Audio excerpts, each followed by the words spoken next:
to Good Neighbor Network. Rutherford Issues with Bryan Barrett on FM 101.9 and AM 1450 Murfreesboro, FM 100.5 Smyrna. Listen and watch at WGNSradio.com. We are back here on Rutherford Issues, powered by Middle Tennessee Electric. Do chores like cooking and laundry, early or late, to avoid the heat of the day. Make your home cooler, reduce energy use. More of those tips at mte.com/myenergyplan. Before we get started with our friends from Rutherford County PAWS, another friend of the show, our friends at Steered Straight and Steered Straight 2 Furniture and Thrift, wanted to remind you about the 4th annual Showing Off for Shelby Car Show. Cars, trucks, Jeeps, bikes, all on display.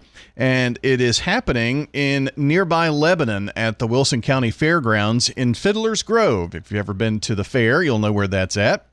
And it's tomorrow, 10 a.m. until 4 p.m., and it benefits our local Steered Straight, which does a lot to educate our youth on the dangers of drugs. But that's tomorrow, and that's in nearby Lebanon, 10 until 4. Rutherford County PAWS in with us this morning. Sebastian, how are you? I am good. How are you doing? Good. Sebastian Jordan here. Braelyn, we missed you last month. Been super busy. Super busy. Let me turn you on there. Yeah. Super busy? Yeah, I've been super busy with tons of volunteers coming into our program and fosters too. Well, that's good. Yeah. It's good to be busy with volunteers, right? Yeah. Braelyn Nores, and speaking of volunteer, you can't seem to shake this guy. I know. He just keeps coming back. I'm not going anywhere. Steve Edwards, the cat man, here with us as well. Got a story for you. Actually, it just popped into my mind thinking about cats. My daughter, her fiance's family business is, fireworks, and they're kind of in the Lebanon area, and they've got these warehouses, and so they have cats around, and they're the cats you can't get close to. Feral cats, yeah. And they noticed that something was off with one of the mother cats, and she was mother, like 7 kittens. Ooh. And so the mom did not make it, but 7 kittens. So I think they're keeping 2, and I think the others they found homes for. Good. But Good. They had to do bottle feeding of 7 kittens and a vet trip for 7 kittens. So, and when they get older, take them to PAWS and they'll spay or neuter them. Yeah, there you go. That's for free. That's what needs to happen with those feral cats. That way they don't keep making more cats. Yeah. Mm-hmm. So, how can they have 2 litters a year? Yeah. Oh yeah. Easy, right? Mm-hmm. They can have kittens as 12 weeks, 14 weeks, something like that. Quite early. Yeah. Wow. When they go from kittens. a kitten to having kittens. Okay. And then I think they can get pregnant again just a couple weeks after giving birth to the first litter. Yep. Okay. So that's why it's probably, pretty full of kittens, cats and stuff right about now. So what's going on at PAWS that we need to know about, Sebastian? Well, it's been pretty busy. We've got another Empty the Shelters going on right now. So we brought that up quite a few times at this point. Yeah. But for anyone that doesn't know, that is Bissell Pet Foundation sponsors adoption fees at shelters that participate. So it's usually quarterly and it runs for 2 weeks at a time. So that will actually end tomorrow. So there's a couple days left to still come adopt a pet at no cost, and we're throwing in the microchips with that, which is usually $15, but that'll be free because it's really important to microchip pets, and Bissell pushes that a lot as well to try to make sure that pets find their way home. So I'm going to show my ignorance that I'm not a cat person, but do you do cats too? Yep. So microchip, okay. Yep, because cats, especially if they get outside, roam quite a bit. Yeah. So having that microchip is a really cheap and probably the best insurance for being able to reunite people with their pets. Yeah. Hopefully one of these days they'll come up with a tracker and microchip at the same time. Like a GPS. I mean, that technology is there. It's just not, I don't know. I have air tags on my dogs just in case. Well, they're big. Yeah. And, the tag on a cat would be really big on a smaller cat. Yeah. So. Well, I have little dogs too, and they're pretty big, but one's on the smallest dog. It's on his harness, but... you can kind of hang them on a collar, but they are pretty big. I couldn't find him for the longest one day, and so I just pulled it out, and it said, 2 feet away, and he I went outside and he followed along behind me, and I didn't know he did. And when I left him outside, but he was standing at the door just waiting to get in. But there's always that little moment of panic, but he was doing fine. He wanted in because it was too hot outside. So empty the shelters. What do we need to bring if we're interested in maybe adopting? So if you currently have dogs in the home, you would want to bring those dogs to do a meet and greet with any potential dogs that you're taking home. Just to make sure they're going to get along and there won't be any problems there. Okay. For any other pets that you have, we need to see proof that they've got their rabies vaccinations or contact info for your vet, and we can try to reach out and get that. And if you rent your property, some kind of rental agreement that shows the pet policy so we know that you're allowed to have pets. Sometimes that can be a challenge getting in touch with the vet on a Saturday, yes. Especially. So and leasing offices. So, true. I guess it's true. So try to have all of that information if tomorrow is maybe the day you're thinking about going by. And again, if we miss this corridor, we've got one more, two more before the year's out, right? We should have 2 more, fall and winter. All right. So yeah. What else do we want to talk about here today? Well, wrapping up our Empty the Shelters this time, tomorrow we are doing a big adoption event. We're having a Summerween event, so a smash up of Halloween and, summer vibes. Okay. Yeah, so we'll have some food trucks out there, some vendors, and free adoptions. Popcorn? And by making popcorn. Okay. Well, as long as we've got popcorn, it's all good. What time is that going to be? That'll be 10 to 2. Okay. Very good. And hopefully the weather holds out. Looks like the morning should be pretty good. Think so. Yeah. Just a afternoon chance of storms all weekend, but food trucks and popcorn, can't go wrong with that. And free popcorn, yeah. And maybe even a free pet by the time you get done. Yeah. So hope you'll go on by. Also, just to remind folks too, you've got the microchip reader, right? And it's accessible 24/7. Yep, we've got the new microchip scanning station outside of our front doors, so that's accessible anytime you can come by. It's a little box, and you open it up. It's got the scanner and some instructions for how to use it and how to look up the microchip number once you get it. All right. A lot going on in your neck of the woods. Braelyn, how about you? Well, there's a lot going on with both the volunteer and foster programs. I've been expanding them tremendously over the past few months. Just last month in June, we had over 360 hours dedicated from volunteers to the shelter.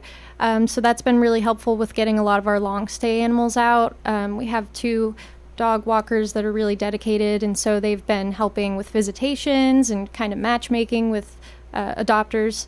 And so that's been really helpful with getting them out the door. And then they've also been taking tons of videos and photos, which all of my volunteers have been helping with that, and it's been helping with adoptions too. So it's really exciting to see what people can do when they come together, and that's been, so awesome. So, if you're interested in volunteering or fostering, please apply. Yeah, and how do they do that? You can go on the Rutherford County government website on the PAWS page, and you'll see both of the applications online. That's rutherfordcountytn.gov/PAWS, I think, right? Yes. Yeah. So you got to click through a few pages to get to the application, but it's there, and we're always looking for more people to help out. Okay. Well, good news. That's up the 360 hours, I'm assuming. Oh, yeah. That is the most hours we've ever had from volunteers. So, nice. Really exciting. Absolutely. Very exciting. And, this is what helps. I was talking to you before about I know that we introduced Margot last month, and Margot's still at the shelter, unfortunately, but hopefully maybe sometime soon. But I think you were saying that she was really great in the kennel or something like that, but it made me think of that when you mentioned the volunteers and walking. And I mean, it takes people to do all those things. It really does. And what's great about the volunteers too is that they have a personal perspective that maybe not all the staff can get all the time, because we're always running around doing things to care for the animals, and the volunteers get to see the personality aspect of them. Yeah. So, I was just looking at the page with dogs, and I bet puppies and smaller dogs, those, Sebastian, are probably the first to go, aren't they? They go fast. We have people, whenever we get any in as a stray and it's a small dog, people will keep an eye on that page and watch to know when they're going to be available for adoption. Oh, really? They watch like hawks. That's interesting. Yeah, I figured as much because when I looked, I saw that a lot of the dogs that were on the adoption page were larger dogs, and the same thing goes with kittens. I mean, kittens go really quick. They fly out like crazy. Yeah. And they're just they're so funny and just amazing to watch. And we have one now that yesterday when I was there, he just playful as he could be. He likes to grab hold of you and nibble on you a little bit. He doesn't bite hard. He just likes to play. Yeah. And jumps around like he's on crack, and it's just hilarious. Catnip, huh? Yeah. Well, not yet. He's Not a little yet. small for that still. Well, there's no telling what'll happen with that then. Yeah. Oh, yeah. That would be hilarious when he gets a little older. So you have to wait a certain age with that, huh? Yeah. Need to. Yeah. I It didn't know that. doesn't affect them below Yeah. a certain age. What's that now? It doesn't affect them below a certain age. It's kind of Gotcha. weird. Yeah. Interesting. Okay. Learned something new here. So we're talking about volunteer hours, and obviously you've been a volunteer for how long, Steve? 3 years. 3? Almost right at 3 years. Seems longer than that. I don't know. Next month will be 3 years. Is that right? Yep. So just to kind of piggyback on that, what makes you want to volunteer? Why do you keep coming back? Just the animals. I just enjoy being there. I like taking care of them. They need that socialization. I walked in yesterday and there was a new cat, and I opened the kennel door, and she was like, and I'm like, I'm not afraid of you. And within 15 minutes, she had come out and let me pet her, even rubber belly. Yeah. So Probably a little scared at the beginning. scared to death. Yeah. I'm sure they're just scared to death because, they're healthy, and, most of them are kind of fat, the ones that are like that. But they have been taken out of a home for some reason, and they're just scared.